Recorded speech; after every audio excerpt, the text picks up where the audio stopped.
Médican, Monsieur le directeur, Monsieur le coordinateur, Monsieur le maire, Monsieur Diallo, représentant de M. Céline, je profite pour vous remercier des mots élogieux à mon endroit, Monsieur le représentant de l'administrateur, Monsieur le président de la Ligue des étudiants, c'est bien ça, M. Diallo, de la fédération, Monsieur le président de la Ligue. À toute assistance, encore une fois, bonjour et merci pour le déplacement. Comme elle vient de le dire, je m'appelle Souleymane Fofana, prof de français, formateur au CRPE de Kola. Aujourd'hui, j'ai l'honneur de vous parler de ce thème jeunesse et culture. Tout de suite, on va essayer donc de remonter le temps. Au XVe siècle, le monde a connu la révolution du savoir, marquée par la diffusion du savoir, le déplacement du savoir et la remise en cause du savoir.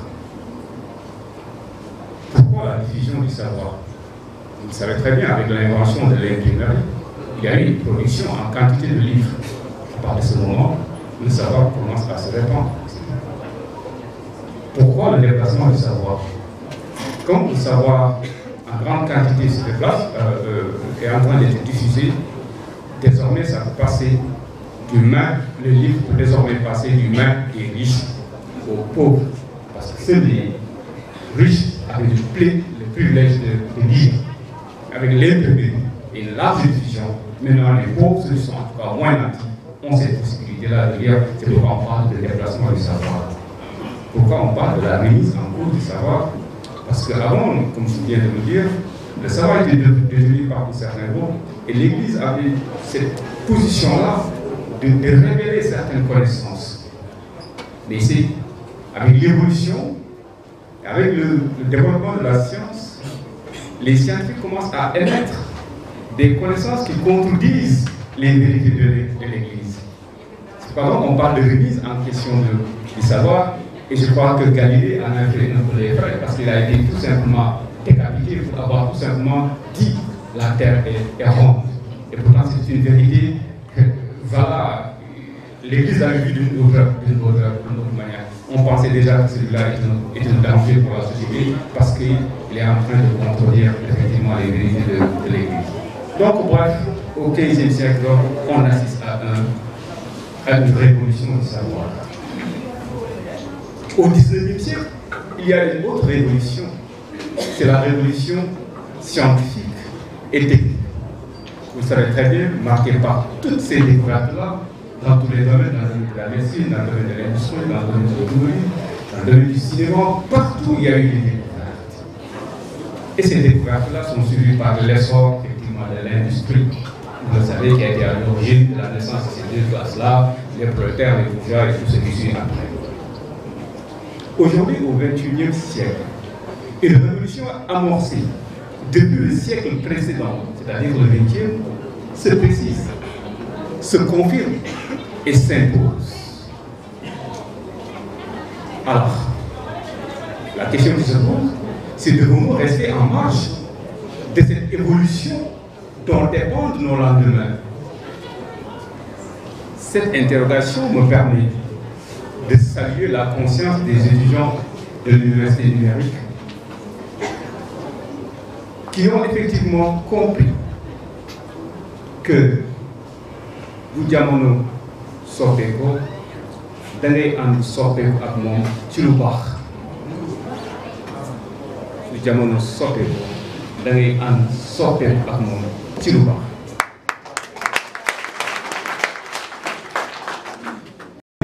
Vous étudiants, vous avez compris quand le monde évolue, il faut évoluer avec lui positivement. Donc il faut accepter de changer et de changer dans le bon sens. C'est ce que je voulais dire tout simplement à travers le programme Wolof pour jamono soppeeku da ngay soppeeku ànd ak moom ci lu baax, n'est-ce pas? Quand le monde change, il faut changer avec et de manière positive. Donc aujourd'hui, vous avez compris changer dans le bon sens. Alors, devons-nous rester sans rien faire devant cette évolution? Alors, quand j'ai été contacté pour une communication, plusieurs propositions effectivement de thèmes ont été faites. Les étudiants avaient fait plusieurs propositions. Toutes les propositions effectivement étaient intéressantes. Et chaque proposition effectivement mérite une attention particulière. Ces propositions, elles sont toutes orientées vers la révolution technologique à laquelle nous assistons aujourd'hui au XXIe siècle. Il s'agit de la révolution numérique, marquée, comme vous le savez, surtout par la montée en puissance de l'intelligence artificielle. Je ne pouvais pas rester sourd aux préoccupations et aux inquiétudes qui se cachent derrière toutes les propositions qui ont été faites. C'est ce qui m'a amené un peu à faire la synthèse de toutes les propositions, Monsieur le Président. Et cette synthèse-là a conduit à ce thème-là d'aujourd'hui, jeunesse et culture numérique. Jeunesse, une couche importante de la population du Sahel. Mais quand on parle du numérique, c'est le digital, vous savez très bien. Une classe de moi pour le savoir. Et quand on parle de culture, également, c'est une sorte de connaissance, n'est-ce pas? Toutes les connaissances requises pour entrer effectivement dans ce monde du numérique-là. Finalement, comment on peut reformuler donc ce sujet? Il s'agit donc d'aborder les connaissances et les compétences dont les jeunes ont besoin pour s'approprier le digital. Donc, jeunesse et culture numérique, vous pouvez le comprendre comme toutes les connaissances, mais aussi les compétences dont les jeunes ont besoin pour s'approprier le digital. Alors, à partir de ce moment, il y a plusieurs questions qui vous viennent à l'esprit quand vous abordez une telle réflexion.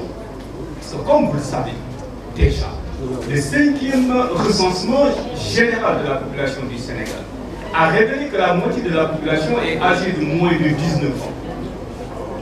La moitié de la population est âgée de moins de 19 ans. 75% de la population est âgée de moins de 35 ans.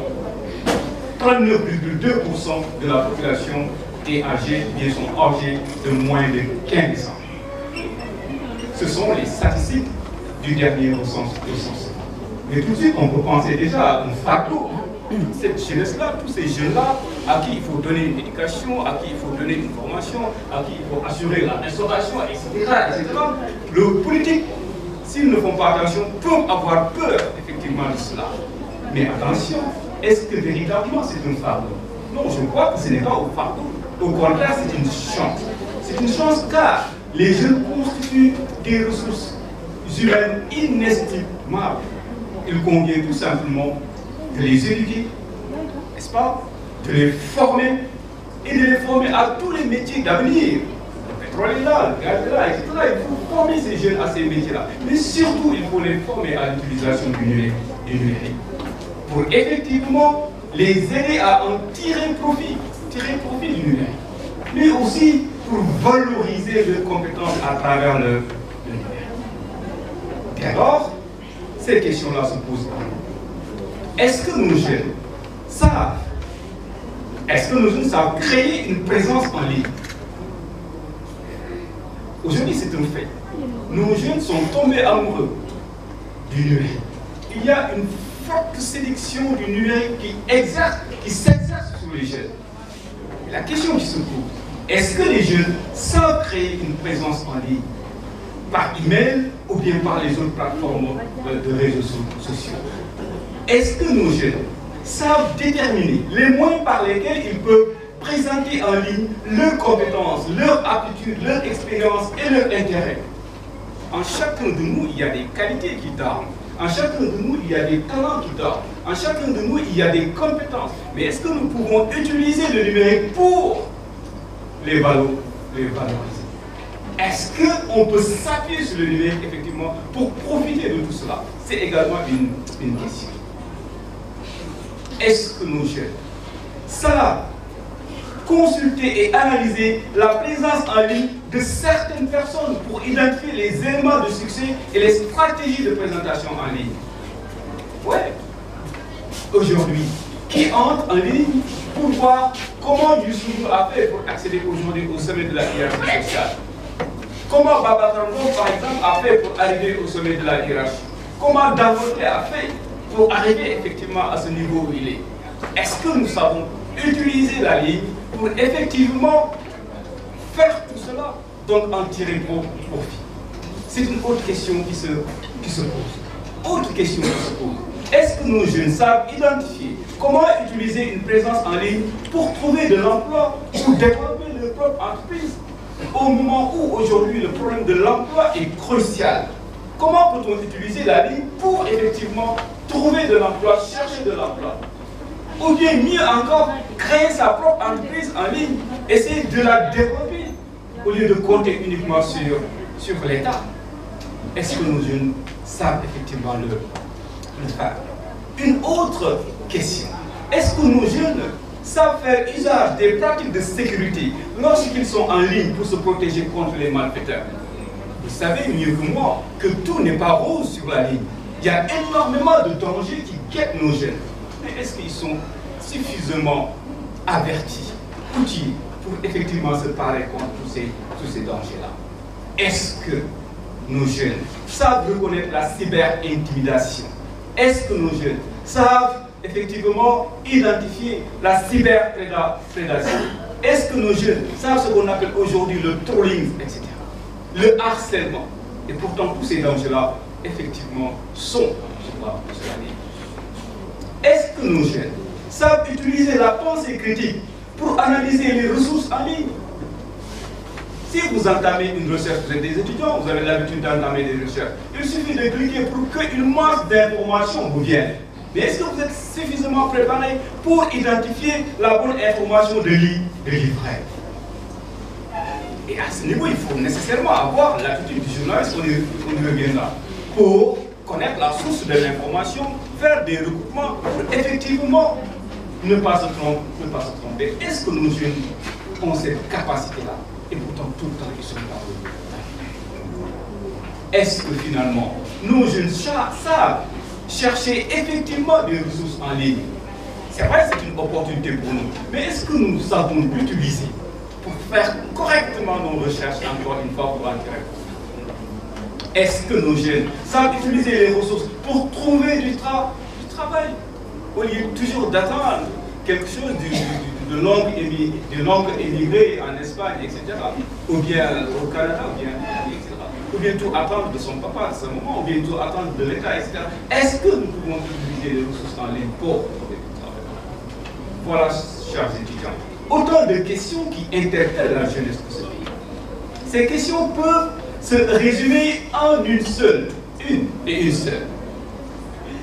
Les jeunes sont-ils suffisamment outillés pour effectivement faire face aux enjeux du numérique? Il y a énormément d'enjeux dans le numérique, et est-ce que nous sommes suffisamment préparés face à ce? Alors, nous allons essayer d'apporter quelques orientations en structurant notre communication en 3 étapes. La première étape qui me paraît importante, c'est la présence en ligne des jeunes. La deuxième étape, c'est la citoyenneté numérique.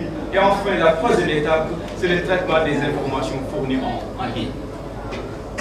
Nous allons nous focaliser d'abord sur la première étape, la présence en ligne des jeunes. La présence en ligne des jeunes. Il faut tout de suite savoir qu'est-ce que c'est. Qu'est-ce que la présence en ligne des jeunes? Alors, on peut dire tout simplement, une présence en ligne, c'est toutes les identités que vous pouvez créer, ainsi que les relations que vous avez établies grâce à celles-ci. C'est toutes les identités que vous avez créées et les relations que vous avez établies grâce à celles-ci. Ces identités peuvent être des identités personnelles, comme ça peut être des identités professionnelles. Et maintenant, ce sont ces identités-là qui vont vous permettre d'entrer en contact avec le reste. Et à partir de ce moment, on peut dire que vous avez une présence en ligne. Pour ouvrir un compte, certainement, on va vous demander certaines données personnelles, etc. Ou bien professionnelles. Dès l'instant que maintenant que vous avez un compte pour entrer, Dès l'instant que vous avez une possibilité pour accéder, à partir de ce moment, vous avez contact avec le monde entier, on peut dire que vous avez une présence en ligne. Mais quels doivent être les objectifs d'un jeune qui veut créer sa présence en ligne? Est-ce qu'effectivement, nous devons tout simplement créer une présence en ligne pour passer tout son temps à peut-être à rire, à rigoler, à, je ne sais pas moi, perdre du temps sur des futilités, sur des choses qui sont drôles, sur des choses qui ne nous apportent absolument rien? Non, je crois qu'il est temps, jeunes, chers étudiants, qu'on se pose cette question. Quels doivent être nos objectifs quand déjà nous créons notre présence en ligne? Nous pensons que ce jeune-là doit être en mesure d'identifier d'abord les différentes formes de présence en ligne. Vous ne pouvez pas en faire en ligne sans connaître les différentes formes de présence. Deuxièmement, une fois que vous êtes en ligne, vous devez être en mesure de partager des expériences et connaissances liées à la création de cette ligne-là. Si vous créez une ligne, une présence en ligne, c'est certainement pour un objectif bien déterminé. Il faut donc en profiter pour partager vos expériences et vos connaissances pour que ça puisse être utile. Autre objectif que l'on peut avoir quand on est en ligne, c'est donc comment déterminer les différents types de présence en ligne. Comment les déterminer? Pour pouvoir effectivement les utiliser à bon escient, surtout pour trouver de l'emploi. C'est l'occasion de rappeler que ma communication, c'est vrai, vise un peu à nous familiariser avec la culture numérique, mais c'est une communication également qui va dans le sens de l'entrepreneuriat. Comment les jeunes peuvent se servir de l'outil numérique pour effectivement développer une entreprise, chercher un emploi et bref, se faire des affaires. Et donc, nous devons avoir cette conscience-là, et pas comme une sorte de cours de récréation, passer toute une journée sur des futilités, sur des banalités. Il y a autre chose beaucoup plus sérieuse, il y a autre chose beaucoup plus intéressante qu'on peut avoir en ligne. Il faut qu'on en soit conscient. Alors donc, il faut maintenant que ces objectifs ont été fixés. Je crois que j'en ai cité 3. Maintenant, qu'est-ce que ce jeune-là doit savoir? Il a une présence en ligne, il a des objectifs bien déterminés pour ne pas passer son temps que pour faire des futilités. Maintenant, qu'est-ce qu'il doit savoir? Il faut savoir que donc une présence en ligne est premièrement créée à travers donc des sites ou les différentes formes de médias. Ça, il faut le savoir. Il faut passer par le site ou bien passer par les différentes, je sais pas moi, formes de médias pour cette présence-là en ligne. Et donc, l'étudiant ou bien le jeune doit connaître nécessairement les différents types de médias sociaux. Nous devons connaître les différents types de médias sociaux pour ne pas être des ignorants, pour ne pas être des feuilles volantes où effectivement n'importe quel vent peut nous emporter là où il veut. Nous ne devons plus être des ignorants. Nous utilisons un outil. Nous devons bien le connaître, nous devons bien le maîtriser. Et pour cette raison, nous devons connaître les différents types de médias sociaux. Alors, à ce niveau, il faut dire que les médias sociaux incluent la technologie qui encourage les utilisateurs et les utilisatrices à interagir les uns avec les autres en créant et en échangeant les contenus qu'ils produisent.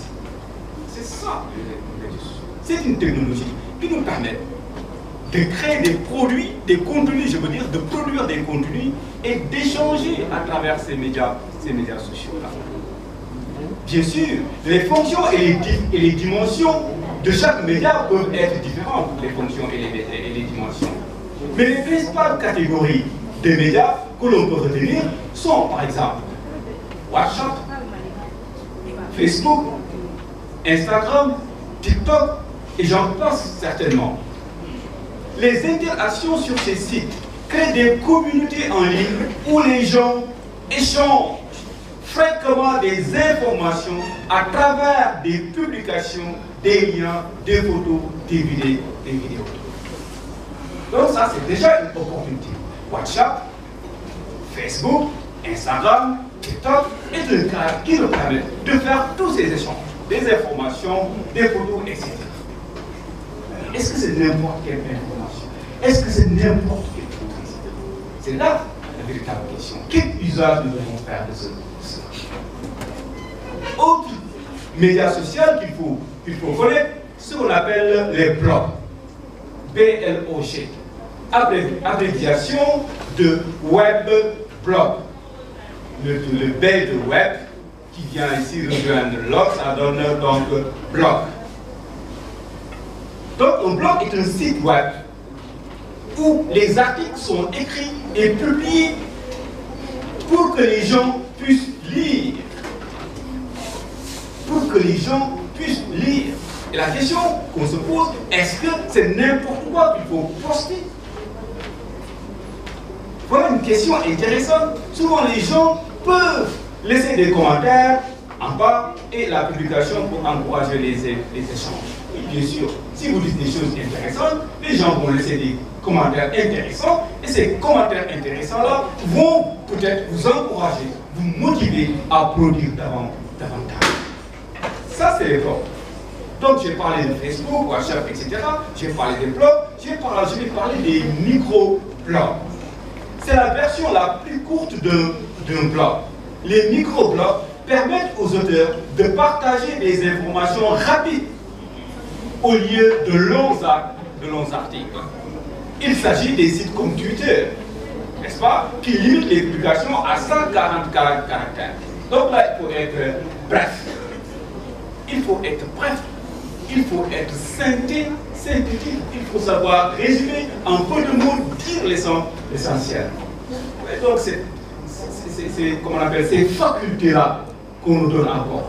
La faculté de résumer, de dire l'essentiel en peu de mots et dire des choses qui peuvent intéresser la communauté. Donc il y a les blogs, il y a les micro-blogs, il y a également ce qu'on appelle les évaluations en ligne. Il y a des sites qui sont spécialisés dans les évaluations. Donc, les sites qui sont spécialisés dans les évaluations, quiconque prévoit de faire un voyage ou a besoin d'informations concernant, par exemple, les restaurants, aura probablement à chercher à travers les sites d'évaluation en ligne, comme Google, pour avoir la bonne adresse. Par exemple, je viens à Kolda pour la première fois, je veux aller dans un restaurant, je ne sais pas. Je peux consulter un site d'évaluation qui va peut-être me dire le meilleur restaurant à Kolda pour que je puisse effectivement m'y rendre. Voilà donc le rôle un peu de ces évaluations-là en ligne. Mais en plus de ces évaluations en ligne, de l'intérêt, il y a également ce qu'on appelle le web audio, ou bien les podcasts. Les podcasts sont généralement des fichiers audio ou des vidéos publiées en ligne que les gens peuvent télécharger ou garder sur un ordinateur ou un appareil téléphone mobile. Les podcasts ont obtenu leur nom en combinant broadcast, donc ça casse, broadcast qui signifie large, n'est-ce pas, pod qui vient de iPhone, donc c'est une utilisation large de cela. Comment puis-je faire une utilisation large de mes idées, de mes informations? Je peux passer donc par ce qu'on appelle les podcasts, pour donc faire un élargissement de ce que j'ai déjà. Autre média social, c'est les forums, que l'on appelle également les murs. C'est quoi? L'un des plus vieux types de médias sociaux. Les forums permettent aux utilisateurs d'échanger sur un sujet spécifique. Les gens peuvent poser des questions ou participer à des conversations spécifiques en ligne. C'est intéressant. Participer à un forum, mûrir la réflexion, développer des idées, en tirer profit. C'est bien encore une fois de perdre du temps sur des futilités, encore des valeurs. Les murs doivent servir à ça. Oui, chers étudiants, toutes les opportunités qui nous sont offertes pour qu'on puisse faire un bon usage de la ligne. Mais est-ce que nos jeunes comprennent cela? Malheureusement, pour la grande majorité, c'est pour lire, c'est pour, je ne sais pas encore, c'est vraiment désastreux. Autre possibilité, autre média social, c'est ce qu'on appelle les connaissances sociales ou bien les wikis. Ce qui a donné Wikipédia, n'est-ce pas? C'est des sites qui stockent des connaissances. C'est-à-dire donc, je viens avec mes connaissances et je partage mes connaissances avec le monde entier. Ça aussi, c'est intéressant. Regardez toutes les connaissances que nous pouvons partager en direct au profit. Donc, on dit que ces sites contiennent des contenus amenés par les utilisateurs eux-mêmes pour créer un centre de connaissances auquel les autres peuvent se référer. Quelques-uns de ces sites, tels que Wikipédia, sont grands et sont accessibles au large public, alors que d'autres peuvent être limités à un groupe de personnes. Ça veut donc public. Mais nous devons savoir qu'il y a des sites où on peut tirer des connaissances. Ce n'est plus maintenant un secret. Regardez nos grands érudits qui étaient obligés de faire des kilomètres et des kilomètres, rien que pour avoir une petite connaissance, rien que pour maîtriser, je ne sais pas, juste un petit verset. Juste un petit verset. Combien de marabouts ont quitté le Sénégal pour voyager en Mauritanie, au Maroc, etc. Juste pour une petite connaissance. Une petite connaissance. Et comment obtenir cette connaissance-là? Il faut faire aujourd'hui ce qu'on appelle le tabliya, c'est-à-dire le fait donc d'accepter de se soumettre, de faire certains sacrifices pour pouvoir bénéficier de cette petite connaissance. Aujourd'hui, c'est terrible. Nous avons toutes ces opportunités-là. Nous devons donc, chers étudiants, les connaître. Vous devez savoir qu'il existe, en plus de WhatsApp, comme on appelle Facebook, etc., il existe les blogs qui nous donnent des possibilités. Il existe les microblogs qui nous donnent des possibilités. Il y a des sites, effectivement, de connaissances comme Wikipédia qui nous donnent des possibilités. Il y a des sites d'évaluation en ligne également qui nous offrent beaucoup de possibilités. Mais également, il y a les sites de géolocalisation. Souvent, installés dans notre téléphone, on peut l'utiliser pour se situer ou bien pour situer effectivement votre interlocuteur. Vous êtes perdu, vous n'avez pas besoin peut-être de demander n'importe où, utiliser votre géolocalisation pour tout de suite avoir les repères et les références nécessaires. Est-ce que nous le savons? Si nous le savons, est-ce que nous exploitons tout ça? Il y a énormément de choses en ligne. Il n'y a pas que ces choses-là qui nous font rire, ou bien ces scènes obscènes, souvent, excusez-moi de dire, de sexualité et tout cela. On peut dépasser cela et faire quand même un usage bénéfique de la vie. Donc vous avez tous ces médias sociaux-là, chers étudiants, que vous pouvez utiliser. Vous avez les multimédias, n'est-ce pas? Les utilisateurs de ces sites multimédias s'en servent effectivement pour échanger également des vidéos, des photos, des images. Et pas des vidéos obscènes, pas des images obscènes qui risquent d'affecter notre personnalité. Nous n'avons pas besoin de ça. Mais utilisons des photos qui peuvent nous motiver, utilisons des vidéos qui peuvent nous motiver, qui peuvent nous amener à nous dépasser et à aller encore. Parce que le défi est là. Le défi est là, surtout. Nous, jeunes, colons, le chemin est déjà tracé. Ça veut dire que donc ce n'est pas impossible. Vous avez vu le ministre de l'enseignement supérieur, vous voyez le directeur, etc. Ça veut dire que c'est possible. L'administrateur, ça veut dire que c'est possible. Et aujourd'hui, on a, écoutez, ils ont réussi au moment où c'était très difficile. Maintenant, tout est à portée de main. Il ne faut pas donner raison à ce proverbe Wolof qui dit que sous Foriyombe, ce que tu as fait. Sous Foriyombe, ce que tu as fait. Quand il est facile de ramasser, nous avons toute la paresse pour faire le geste de se courber pour ramasser. Non! C'est le moment où on doit être plus opportuniste. Prenons notre bien là où on le trouve. Là où on le trouve. Prenons notre bien. Et il y a énormément de biens sur la ligne. Mais il faut avoir un esprit de dépassement. Retenez, chers étudiants, que toutes ces formes de présence en ligne peuvent être utilisées pour chercher des informations comme votre orientation, Vous êtes des étudiants, vous avez des filières différentes. Mais il suffit de taper votre filière sur Google pour avoir énormément d'informations. Pas seulement des informations pour aller étudier en Europe. Non, c'est dépassé. Maintenant, depuis la formation en ligne, nous n'avons plus besoin de faire des déplacements pour aller encore connaître les mêmes souffrances, le froid, le racisme, non. Mais vous pouvez avoir des informations relatives à vos filières, relatives aux connaissances dont vous avez besoin. Donc, on peut les utiliser pour les informations concernant votre orientation. Mais également pour avoir un emploi, je l'ai déjà dit. Mais également pour mieux faire son travail également. J'ai un métier, je connais mon métier, mais les connaissances n'étant jamais suffisantes, je peux toujours faire des recherches dans mon domaine. Ça me permet de me parfaire et de parfaire mon travail. C'est possible. Pour ceux qui créent un groupe, un réseau ou une page, il va s'agir d'une place où toute information importante qui est centralisée. Je dis bien information importante.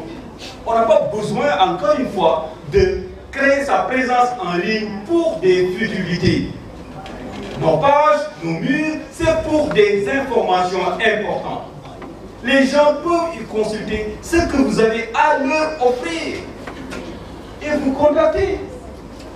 Vous avez des compétences, vous avez des capacités, vous avez des aptitudes. Mettez ça en ligne et dites aux gens comment ils pourront vous consulter. Voilà une utilisation rationnelle et efficace, effectivement, de la ligne. Mais il ne faut pas, encore une fois, les créer comme ça pour le plaisir de les créer. Il faut absolument inclure un message compréhensible. Là également, c'est important. Quand vous communiquez, on est dans l'art de la communication, lancez des messages compréhensibles, qu'on peut effectivement comprendre facilement. Et là, la manière de présenter, je crois que le sorcier, qu'on appelle, est là, pour donner un message, je crois qu'il y a un art. Capter l'attention, dire l'essentiel et intéresser les gens. C'est ça qu'il faut apprendre. C'est pas ce qu'on a à dire, on n'a pas à le dire n'importe comment. Il y a des règles. Il y a des règles de concision, il y a des règles de précision, il y a des règles de clarté. Vous devez les exploiter pour faire passer vos messages, chers étudiants. Mais ne pensez pas que toute chose doit être parfaite dès le début. Non, je ne suis pas d'accord. Tout ne peut pas être parfait dès le début. Créez des contenus dans un premier temps, mais essayez également d'optimiser et de parfaire progressivement. C'est comme ça. C'est en forgeant qu'on devient forgeron. Le danger, c'est de ne pas rien faire, ou bien attendre d'être un expert pour commencer à faire. Non, perdez votre temps. Vous pouvez commencer tout de suite à créer des contenus. Et effectivement, avec les échanges, avec les partages, avec l'expérience, vous pouvez parvenir effectivement à optimiser ce que vous avez à faire. Mais il n'y a pas que ça. Il y a aussi le fait d'être consistant